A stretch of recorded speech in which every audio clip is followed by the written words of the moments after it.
Hey, what's up, you guys? Bloody Jacob here to bring you my weekly review of The Strain on FX. This week we've seen Season 3, Episode 3, which was called Firstborn. And probably the best episode of the season so far. I really liked the premiere. I still remember that sequence with the Master, slaughtering the Navy SEALs and stuff like that. And of course, good to check in with everyone, especially after the way Season 2 ended and stuff. Second episode, Bad White, I actually really enjoyed too. I liked, seeing Dutch again. And sort of just like the additional focus on some of the other characters. It was a little bit more spread out with focus on the story that week. So just a little bit more going on, really. And this episode, it's like it combined that. It's like it combined those elements, and I really liked it. We got of course, the Firstborn refers to Quinlan, so we got another big concentration on him. Even more so than last season, episode 7, which was called The Born, this Firstborn. It probably gives us even more of a look into the Quinlan character than we got last season, so I'm really happy about that. And just the way this episode ended, pretty surprising, really. With a lot of shows, you don't really expect something like this to go down in the third episode of the season. A lot of them would wait till at least like episode 7, 8 or so before pulling any of this. Some would even just do this for the finale, really, and have that be like the cliffhanger for the season to end it. But with the Strain, it seems like they're really pulling out some stops for this season. Of course, with it being 10 episodes, you would think that would have a little bit of a tighter pace, and some people for some reason aren't getting that. But I'm starting to feel it a little bit. I feel like they're having like more of a tightly knit story they want to tell this season. But I think the Strain's always been really good about its pace. In all honesty, I know some people have had a problem with it. And at times, like here and there in little parts in the previous seasons are, slower moments and, things that maybe are a little bit stretched out, but, they gotta make it last, for 13 episodes. But, I think the Strain has plenty going on for it. And I think the characters are interesting enough to watch, whether it's in episodes like this or, episodes in, other seasons that were, a little bit more, character focused and stuff like that. I have to make like a whole video sometime on anyway. Facebook message pops up on the screen now. So yeah, it's a little bit distracting. Anyway, I have to make a whole video about this, but the Strain just deserves so much credit as a whole. I've mentioned this before, but, I just, look at the IGN reviews and the comments, or, even the Facebook, comments on their official page. People are just so damn negative for some reason. I don't really get it. I think The Strain's one of the greatest shows out there, and if it goes where it's going, it's probably going to end up being one of my favorites of all time, for sure. But anyway, let's get into the actual episode, shall we? So we start off with Zach right at the beginning. Of course, with the way Bad White ended, I was, of course, curious to see this. And, I was wrong. For some reason, I thought he was turned. But I should have realized that as the Master dripping the white into his mouth, not, turning him exactly. I should have realized it was more of the way more of what he did with Eldridge, earlier on. But, Zach is, he's healed by the Master, and he's starting to become a little bit more positive about him. He's trying to see maybe a little bit more of what Kelly's trying to tell him. Kelly, of course, saying that, it's just like a small sample of the Master's power and what he can do and stuff like that. And we also had like a flashback to Zach actually being born. I forget what you call it exactly, but I guess Zach had some kind of thing going on when he was born that was like rare among childbirth and stuff like that.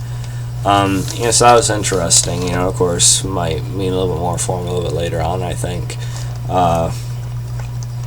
But really, my favorite part of it was just, in a way, touching to see F and Kelly together again, We never got like too many looks at him in the past when they were happy, and you can still you kind of question why F still has like a beard going on in the flashback, but then they still gave him a little bit of hair to make it look like it was in the past, so it was fine. But it's just kind of nice to see them together again. It's been a while, and I do really care about F and stuff like that, so I really feel for him, But anyway, so that was actually a pretty good opening scene. Over Setrakian, he finds that the Oxyolumen has been stolen. Gertie's very, very much panicking, very insistent on finding it with Fet as soon as possible. And then, F, he's sort of struggling over actually doing it to him and stuff like that, of course. Then we get our first Quinlan flashback. We see him with this older woman. He is told he is the savior. He is the thing that can, he's the solution to all of this. He's the Invictus, which is really interesting to get more of that, lore and mythology and stuff like that tied into like actual, religious aspects and stuff. I think it's kind of cool how they do that. We see Gus. Yeah, I am taking notes on the show, by the way. We see Gus. He's still giving blood to his mother. Feeding. Slowly draining himself. Really, as Angel points out, who comes in. Silver Angel's still around, guys. I'm still wondering what his really like overall use is going to be in the long run, though. Angel. Because really, he couldn't survive that long, but we'll see how it goes. I'm getting to like these two guys together a little bit more. They seem to care about each other more as closer friends and such. So I'm kind of liking that aspect of it anyway. Angel comes in and he's basically saying he can put his mother down if he won't. She has to be put out of her misery, but Gus isn't going to let him do it even in his weakened state. And then, of course, as Quinlan and F are driving along, it was good to get some scenes with Quinlan and F this episode. These characters haven't really interacted much, so it's good to get these, two guys on very different ends of things originally working to this common goal, and just, two really big characters that I haven't seen together now are getting all this time together, which I really like. Lee explains how his mother was basically apparently infected while she was pregnant, and this turned her and turned him and such. I guess it's still a little bit confusing to me how exactly it happened. And then of course they also talk about how Quinlan will die when the Master dies. F still isn't totally sure about the whole like instantly everything else is dead once the Master dies thing, but chances are Quinlan's probably right, and he's willing to go on that suicide mission, as he says. It's what his life's been for. Okay, and we had another Quinlan flashback. He's killing Mr. Gory, with his bare hands. Cool. Gouging the eyes and such. And then, of course, as they're on the run from the Master, because he wasn't quite strong enough and not quite prepared or trained yet, the Master does show up, in another body with a few of the others with him. And, he actually ends up trapping Quinlan in this cave they were in with a woman to really test him and, show the Born, his true self, how he truly is and how he truly can be. Basically just to eventually force him to feed on the lady, it's not his mother, but, definitely a mentor and sort of like a second mother to him that sort of taught him what moral values he does have, I think. So I did really like these scenes, these flashbacks. I think they're always really well done in the show, and these are definitely some of the, really good ones. It was also really cool when the lady found him, I thought, seeing him locked up the way he was and just treated like this animal and sort of like a freak show attraction. Which is why I have it in the thumbnail, that whole thing around his mouth and such. Pretty cool looking, but at the same time, just seeing Quinlan at that level, compared to the intelligence, deadly force we see him as now, and respectable force, at this stage in his life. It's interesting how far he's come, really. And he's seeing the lady, teaching him how to speak a little bit easier and such, and those are some good scenes as well. Anyway, and then Gus basically ends up forcing Angel to try and get his mother out of the building, because they see that the police are actually going to be sweeping the building. All the residents have to exit as they look through for any Strigoi or such. I'm surprised Gus actually had Angel to do this here, but they basically put this bag over the mother's head, and then they start wheeling her out. And of course, they end up getting caught as they try to fight him off, and they all get taken in, basically. I thought it was kind of weird, honestly. Could they not have come up with a better plan than that? I don't know. I don't know what else they would have done, really, but yeah. I don't think they need to get themselves into this much shit right now, but hey. Let's see. You get the sequence of F in the supermarket. Strigoi comes up behind him. Quinlan grabs it, and they use this as a way to communicate with the Master. They show, of course, the Master can see through any of him, so he, so should he choose. And they show him that they still have the book. Of course, they actually illumine, and they make the deal that they'll trade it, for Zach, as long as he's not turned or harmed or anything like that. But there can't be any, as F says, he can't have his Nazi butler be there or anything like that. And then, no Kelly or anything either. And he wants to meet him and Zach's favorite fishing spot, which is, I don't know, F kind of tugs on my heartstrings sometimes for some reason. I don't know, I care for the main character, how dare I. But yeah, so that was a good scene. Another Quinlan flashback. He's really hesitating. He's actually apparently held off for a while on feeding from the woman, but she eventually urges him to do so he can get out and sort of make his way down another path to continue what he's supposed to do in the future. She says he's meant for bigger things.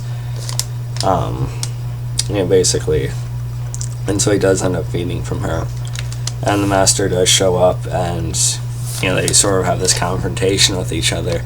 And, of course, Quinlan emphasizes that the Master can't control him, and that's what frustrates him and really makes him actually feel fear. Whether the Master really displays that or not, he is paying attention to Quinlan, so that tells him there's something he wants to redirect him, so Quinlan does, so Quinlan doesn't come after him. Obviously, Quinlan's going to. But yeah, now the Master has some serious shit to deal with at this point. Although Quinlan isn't strong enough, so the Master is able to knock him around and such and sort of avoid him pretty easily. But that was quite a while ago. It has a pretty different result at the end of the episode, but we'll talk about that in a few minutes. As Quinlan and as Fet and Setrakian are driving along, Setrakian sort of talks about how he does understand, Quinlan's need for vengeance, or revenge and such, but he does feel like he's misguided in the way he's doing it. And even with all that, if that bastard's cost me my chance to, kill the Master or whatever, then, basically fuck him. Excuse my language, but I think we're all adults, or at least teenagers who don't give a shit on this channel, right? Of course, F goes for the deal, and yeah, of course, they don't have the Nazi butler there I-coursed with them, but the Master does show up, but of course with Kelly and like this other, turned, bigger, taller military dude or something. Of course, then they have this like kid walking alongside with a bag over his head, though, and then when Kelly takes off the bag, it's of course this one of the the returned vampire children, and so they try to ambush F and get the book away from him, which they kind of do. But I like how F used the book with a silver lining as sort of a weapon as he burned Kelly and the other turned one and such. I thought that's actually pretty cool. Brutal for them. So that was all cool. How many times have I said cool? Again, F's the main character, so I don't think he's just going to randomly die within a few episodes, at the start of the season. But I was still worried about him here. It was kind of intense. And I feel like the action on the show as a whole has gotten better. If you guys remember in season 1, the fight with I-Corst in the finale, it felt a little bit stiff or clunky for some reason. But we haven't really seen anything like that since exactly. But I feel like the fighting has gotten a little more well choreographed, at least for the quick exchanges they do sometimes, one-on-one. I do think it has gotten better and smoother with that, so that's good. Of course, Quinlan is lying and waiting in the area behind him, and Quinlan shows up, and him and the Master are about to go at it. But of course, the Master had a plan for that. He had to figure this after all this time Quinlan has been after him and such. It kind of makes sense, and he knows Quinlan's around at this point. So he has these turned Navy SEALs who he can still make control of the guns and such, actually ambush Quinlan, and they shoot him up quite a bit, or at least a good amount. But Quinlan's able to, I think he shot one of them in the head, and I think he might have gotten one of the other ones, I can't remember. That was actually pretty surprising to see. I was definitely worried about Quinlan here. Luckily, Fet and Setrakian show off, and they throw these silver grenades. They're able to get rid of the troops and such. And this actually stuns the Master, and it gives Quinlan the chance. He actually jumps, and he decapitates the Master. Fuck yeah. Or at least decapitates Bolivar's body. We do see this one worm squirm and go into the grate and such, into the sewer. And Setrakian seen it. I know it went in just when he got to it, but I feel like they should have made more of an effort to get that. When they figure, you better destroy every part of the Master. So I feel like that was a little bit weird that they didn't try and go after it somehow or something. I don't know what they would have done, but I feel like it was just weird that they watched it go away and okay, that's it. I don't know. Then again, they probably realized that wasn't quite it yet. They're not that optimistic. But I still feel like more should have been done about that worm there. I know Quinlan was sort of down and out at that point, but Setrakian should have done something or fed or something. I don't know. But yeah, that was a really intense ending to the episode. I didn't expect to see such a big action scene go down at this point, especially between all these important characters. Again, it's something that a while ago certain shows would have for their finale or something as a teaser. Way to end the season. So yeah, that was all great. I don't think Quinlan's dead or anything, because he was still moving around when Setrakian and Fet were walking up. He's sort of I don't know. I seen his face moving and such. Although it would really suck, they give us this whole episode with all these flashbacks about him, and then they kill him at the end. No, I feel like Quinlan can't die until the Master does, really. I think Quinlan has to live at least until within the last few episodes or something. So I think Quinlan has a ways to go, but he's probably going to need to heal up for a while. But I do feel like after that point, maybe he'll end up working more closely alongside more of our characters, perhaps. I'm not just with one of them. You might try to make it more of a team effort. I don't know. But yeah, I don't think Quinlan's dead. I'm not really too worried about him. It would be an anticlimax if he was killed. Let's not do a repeat of Vong times 10 now, okay? But yeah, overall, really good episode. Strain Season 3 is off to a great start. I think it's probably going to end up being the best season so far. Just a lot of great things going on right now. I really can't wait to see more. But yeah, let me know what you guys thought about the episode. If there's anything else I didn't really talk about too much that you would like to hear more of my thoughts on, feel free to leave a comment below. I'd love to talk about more with you guys. As I said before, The Strain is just such a great show. It's going to end up being one of my favorites of all time, and it just deserves so much more credit. The hate it gets, I just don't really fucking get. But yeah, it's a great show. So yeah, catch you guys next time. You can follow me on Twitter, Facebook, and subscribe, and peace.